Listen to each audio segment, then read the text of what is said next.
Welcome to this video from the Rivermeadow technical team.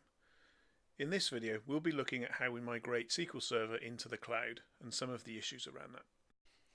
We'll be looking at topics like how we migrate a SQL Server application into Azure and the steps that we need to take, and show you how easy that can be. How we test that to make sure that it's worked in the first instance.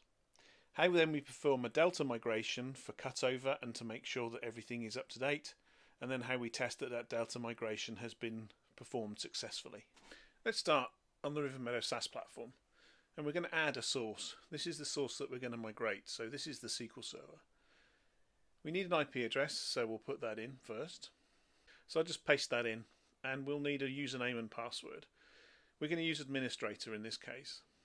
In a real project, the customer would usually give us a dedicated user which they would assign to all the machines that we're going to migrate. Things like Rivermeadow SVC are quite a common username for this. Now, of course, we don't actually need to know these usernames. These can be put into a file which we would then upload onto the cloud appliance that we've installed previously, and we would then refer to them by a tag, and that would mean that we would tick the tick box at the top of this dialog box. And talking of tags, we're going to add a couple of Rivermeadow tags here to help us identify this machine going forward. So we've also set up some migration move groups.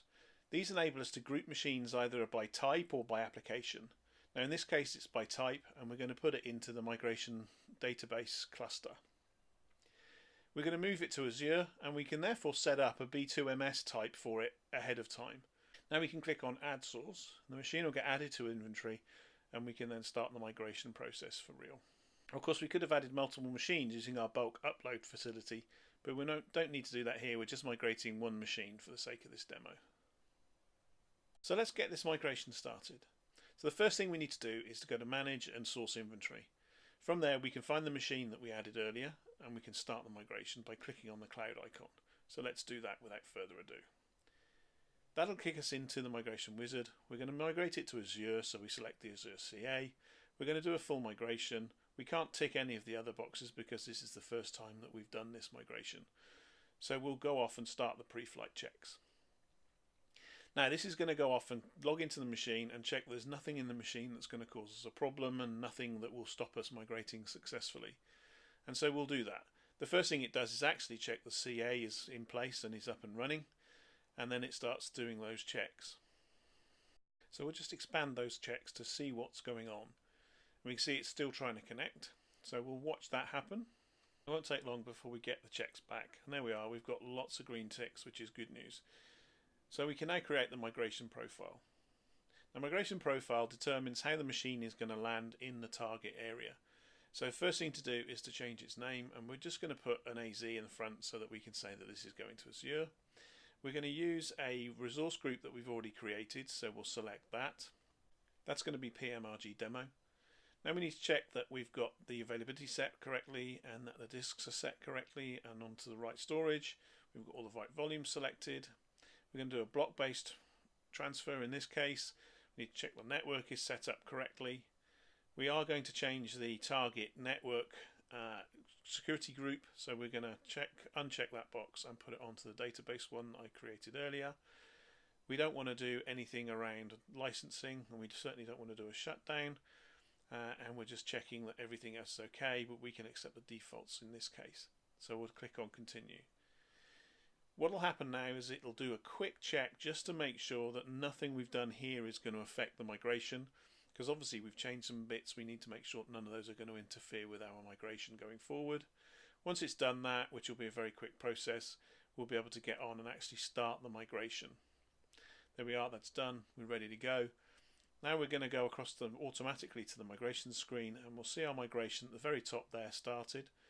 What I'm going to do is I'm just going to open it up so we can see what's going on.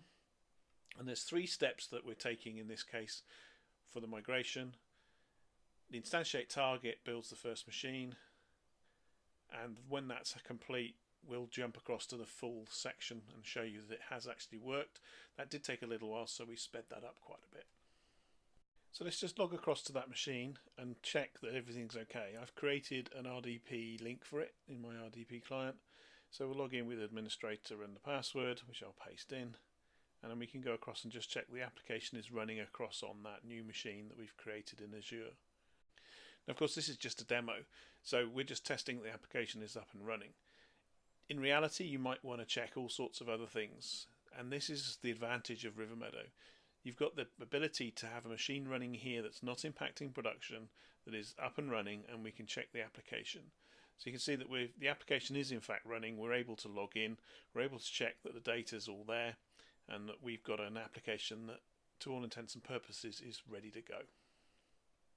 So what we're going to do now to mimic a real scenario is we're going to log into the original machine as if we were a user and make a change, so that we can then replicate that change across and see that happen and talk you through the process. So we'll log in as administrator with the correct password. We'll ignore that certificate warning, and then we'll log into the box. We'll open the browser and go into the application, which is the default for this browser, with demo user and the password. And what we're going to actually do is we're going to execute a trade on this platform. Don't worry, it's not a real trade. It's not going to cost me any money. I'm not going to lose my shirt on it. So if we now log in, you can see that's the screen that we saw on the machine when we checked it. Now we're going to go in and just do a buy. This will take a few seconds.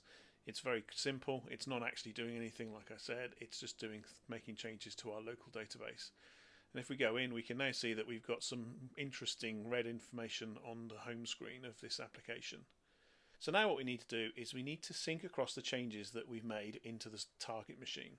So we're going to use a differential or delta migration to do this. Now, as with all migrations in Rivermeadow, we can do it now, we can do it later at multiple or single points in the future, or we can do it continuously, which means when one delta migration is finished, it starts another. For this migration, we're going to do it now. What we also are going to do is we're going to use file-based migration. Now that means that we aren't going to use VSS writers to sync things up, so we need to quiesce the machine before we do this migration. Now we don't need to copy the C drive in this migration, so we can leave that unchecked. And everything else is default. And what we're going to do now is click on continue, and it's going to go away and do some pre-flight checks for the delta migration and just check everything is okay to go. We're using all the source information that we collected previously. We're just checking that the differential migration profile is valid and that we can get into the machine, which it is, and so we can continue and get that migration underway. So there's the migration ready to start. It will take a little while, so we're going to fast forward to the point at which it's successful. But before we do that, we're just going to open things up so we can see what's going on. And there's the migration steps, and now we'll fast forward to the successful endpoint. And there we are. The delta migration has been successful. As you can see, it didn't take very long, but we just needed to fast forward it to make sure you weren't spent watching wheels rotate. So now what we're going to do is we're going to check that everything copied across okay. So we're going to do that by logging into the target machine that we created and checking that those changes that we made on the source machine have made it across. So we'll start by logging into the machine using our administrator user and a password. I'll just paste the password in, and then we can make that connection.